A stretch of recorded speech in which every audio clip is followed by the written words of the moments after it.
కానీ రంజిత్ రెడ్డి గారు అంటున్నది ఏంటంటే, విశ్వేశ్వర రెడ్డి గారికి మాట్లాడేది ఏం లేక, ప్రజలకు ఏం చెప్పలేక, నా మీద కేసులు పెట్టిండు, నా మీద కేసులు పెట్టిండు అనేటువంటి మీరేదో కేసు పెట్టిరంట కదా రంజిత్ రెడ్డి గారి మీద? అంటే మీరు ప్రజలకు ఏం చెప్పలేక కేసు పెట్టిరనేది ఆరోపణ. ఆయన సంస్కారం ఆయన బయట పెట్టిండు.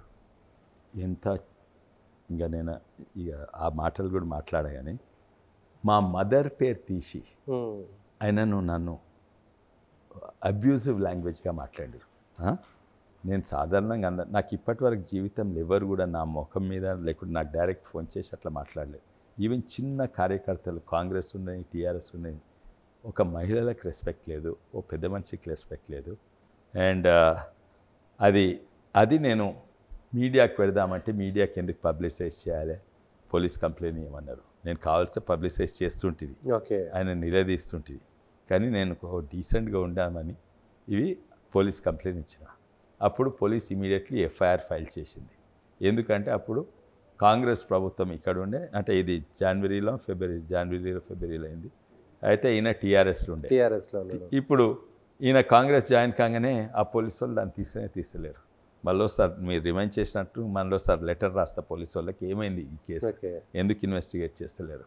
ఆయన ఫోన్ తీసుకో, నా ఫోన్ తీసుకొని చేయండి.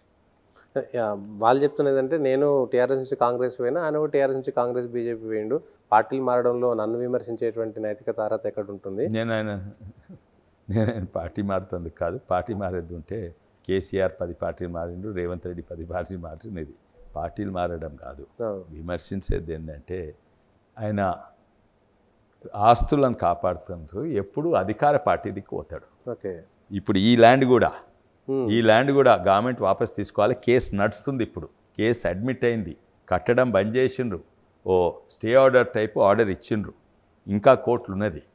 ఇది గవర్నమెంట్ అనుకుంటే ఈజీ తీసుకోవచ్చు. 4 ఎకరాల భూమి ఇప్పుడు ఉన్న టీఆర్ఎస్ ప్రభుత్వం ఆయనకి ఇచ్చింది. ఇప్పుడున్న కాంగ్రెస్ గవర్నమెంట్ ఈజీగా తీసుకోవద్దు. ఎందుకంటే 90,000 ఎకరాలు ఉన్న భూమిని ఈయన 2 కోట్లకి ఎంతకో తీసుకున్నాడు. అది కాపాడుతుందుకో ఎందుకో. అయితే ఆయన పార్టీలు మారిండు, ఎంతోమంది పార్టీలు మారిండు, కానీ ఆయన ఎప్పుడు ప్రజల్ని విడిచిపెట్టి అధికారం దిగుతాడు. నేను ఒక్కనే ఎంపీని.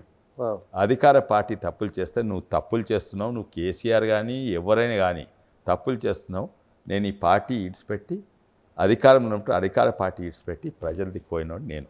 ఆయన అధికారం దిక్కు, రెవెన్యూ ఆఫీసర్స్ దిక్కు, పోలీస్ ఆఫీసర్స్ దిక్కు, ఎవరికైనా పైరవి చేసుకోవచ్చో రెవెన్యూలో అటు దిక్కు దిగుతాడు. అయితే ఆయన ఈ డైరెక్షన్లో పోతే నేను వేరే డైరెక్షన్లో పోతాను.